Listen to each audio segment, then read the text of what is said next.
We'll now move on to our next presentation. I'd like to invite Stephen Alley to come forward for a presentation on the intersection of Fifth Avenue and East Palmetto Park Road. Welcome.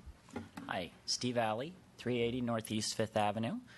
Madam Mayor, Member of Council, Mr. Arnell. I would first want to say thank you for allowing the public to come and present ideas to bring to the table, and that's exactly what I'm attempting to do here. So I'll start off with my disclaimer, and we'll move right into the first half of my presentation was from our previous workshop, so anybody can pull it up from the September 9th to see it. And so in the sake of saving time, I won't go through all of that, but just a quick recap. I tried to show that we had a lot of problems there at our intersection of 5th and Palmetto. And I presented a possible solution of putting a median in Palmetto Park Road, blocking off traffic on 5th Avenue, and coming up with an idea to possibly go under the bridge with a roadway for local traffic. I think that's still a viable option, and I hope it still gets consideration. Okay, so what I think is that we really need to look at the big picture here, because just a Band-Aid fix on 5th Avenue isn't going to really do what we need. So we're going to take a quick look around our East Boca area. And so for my unofficial analysis of 5th Avenue Palmetto, first we have the 5th Avenue intersection, which is primarily a safety issue, which I hopefully described in my first presentation. Interesting to note that if you ask Google Maps about biking in Boca Raton to try to get to the beach, we really don't have a good route to get to the beach. You can't go Camino or Spanish River, and right there on Palmetto, it's all good except for one little tiny block. So even Google Earth knows we got a problem there. Okay, so we also have traffic on Palmetto that gets backed up. We do have too many points of egress on the intersection of 5th. And along 5th Avenue, we have safety issues because of the vehicle speed compliance. That is a straight road that's very open, and people like to go very fast, and even the blinking speed limit signs don't seem to slow them down. We also have the 20th Street intersection, which I'm sure everyone in the room here has sat for quite a bit of time at that light on Federal Highway. We also have our downtown traffic flow as well. Okay, so here's some suggested big picture changes. In my first presentation, I talked about blocking off the 5th Avenue, and so we're going to move now to the 20th Street intersection. And this intersection, it was proposed by FDOT back in 2010 or 11 to block off the end of 5th Avenue, and the residents can still make a right-hand turn into Publix, and everybody can still go into 5th Avenue just fine. Now what this does is it changes the light sequence from 5 points to 4, and that reduces the wait times on US 1, so it speeds up the traffic through. And this is what they presented as a way to reduce that bottleneck on US 1. This is a good plan, but the project failed, and it was because they refused to look at the incoming traffic on 5th Avenue.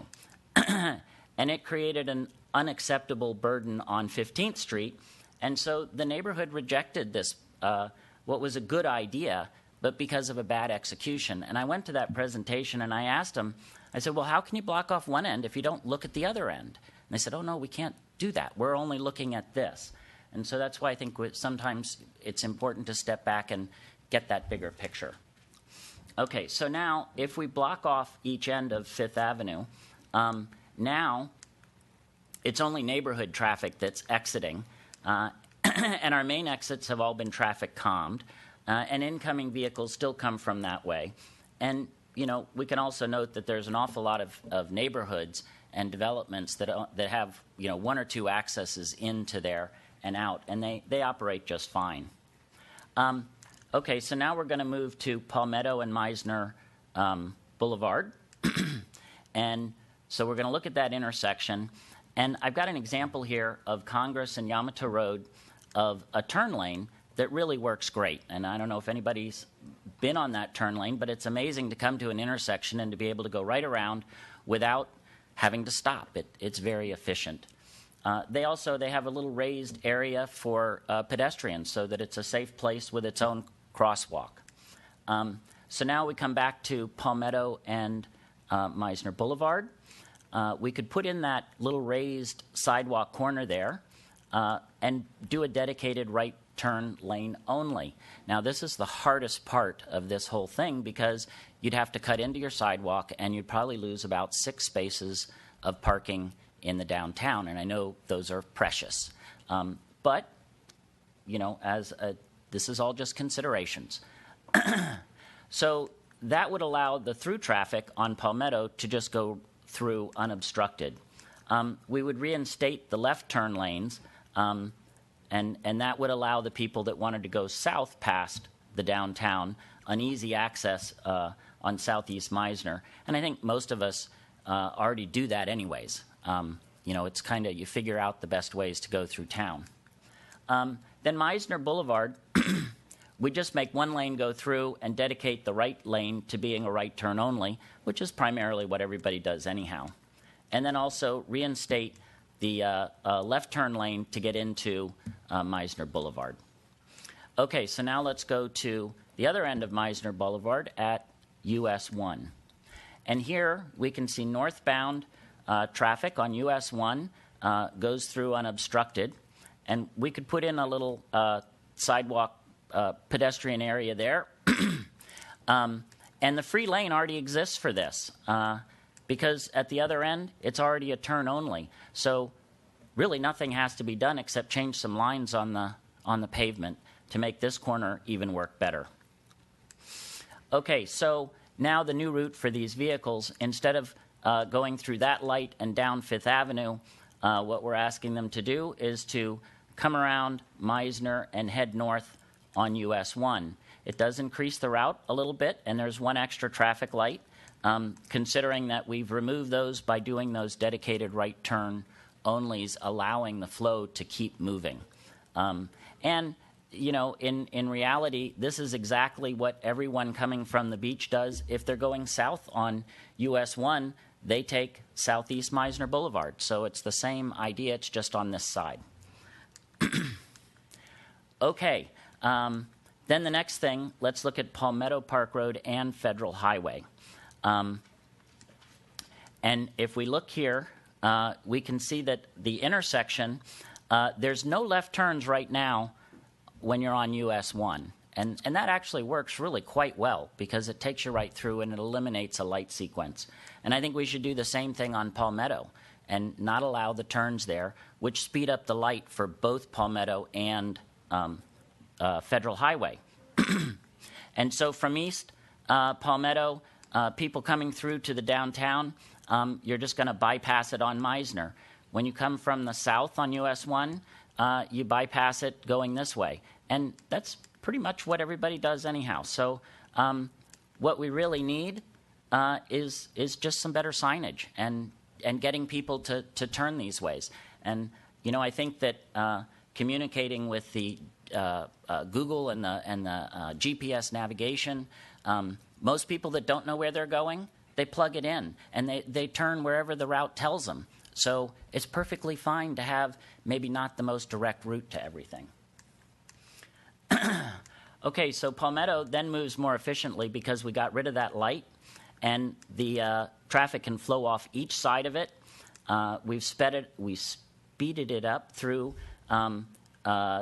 Federal Highway, and this also helps mitigate the bottlenecks when trains and bridge openings happen, and you know we get a big traffic surge. Now, one of the biggest problems that we face when you try to put a barrier across a road is your emergency vehicles and creating dead ends for them. And so here's our 2 nearest fire stations, and this one up here at the 5th, that doesn't make a difference to them because they're going to come right down US 1, and it does not create a dead end. Also down at the other end, Conveniently, it's right between the two stations, so it's kind of at their range, I would suspect. And the reason that I chose the diagonal barrier on here is so that it doesn't create a dead end, and emergency vehicles can move either way on the Fifth Avenue corner, and it keeps things moving. Now, if going under the bridge is just too big of a thing to swallow for everybody to handle, there are some other options we can do it at Fifth Avenue. This is a second option where we still block off the incoming traffic and outgoing traffic of the neighborhood, but leave the light. And since there's going to be less traffic, that center lane can be removed. Bike lanes can get put in on both sides, which is absolutely crucial for this intersection. And then the vehicles will continue on around as they are, and there's no underbridge roadway. The disadvantage here is that you don't get that increased flow on Palmetto Park Road that I think is a very desirable function. So then there's a third item that you could consider here at this intersection, and that is go ahead and take the center lane out, bring your bike lanes in, and having the traffic on Fifth Avenue the way it is now with everybody coming through, and putting in a no left turn on Palmetto, which would mean that if you wanted to go to the beach from Fifth Avenue, you'd go through the intersection, U-turn, and come around. Good luck on enforcing that, but it would help the situation in being able to get rid of a turn lane, which would allow you to put in the bike paths, which I think is really important.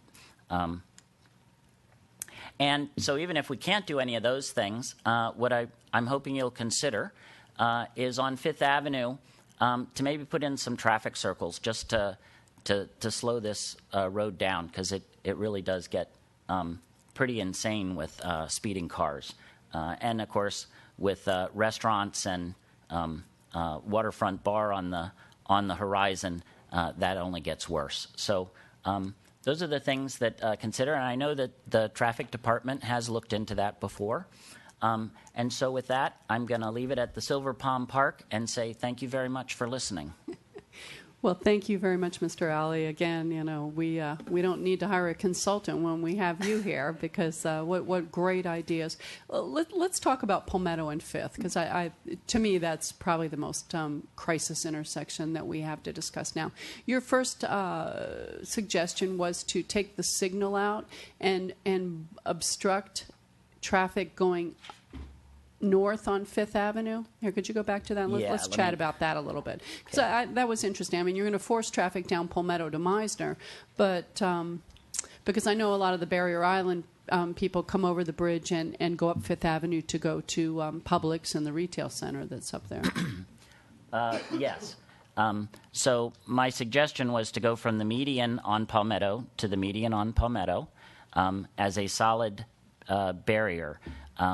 And then to go north on US 1, coming from the beach would go around to Meisner and take it around, and it would be a half a mile further to drive. I see. Interesting. Just a few other follow-up items. The realignment of Fifth Avenue that the DOT was contemplating. Yes. At one point, it was slated to go down 15th, but there was another plan where it was going to go through where the new Starbucks has been constructed. So, that plan, I guess, is no longer going to go forward in that current configuration. But the neighbors were very much against that, and we do have a resolution. And I completely understand. That was an unreasonable amount of cars to go through the street.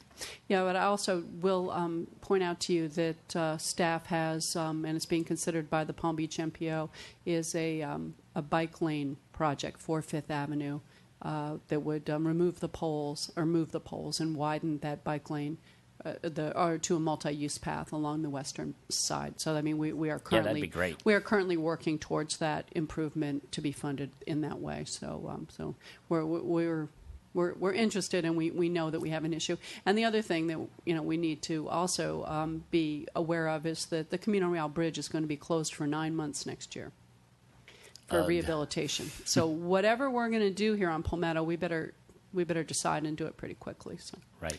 members, further questions of Mr. Alley? Reactions? Mr. Millay?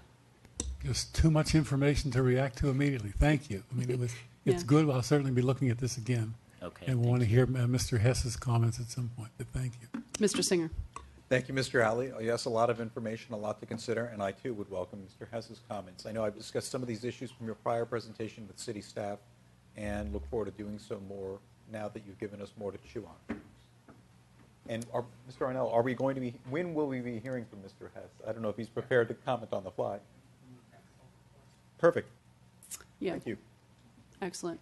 Well, thank you, Mr. Alley. We really appreciate it. Okay, thank you. It's your new career, your second career.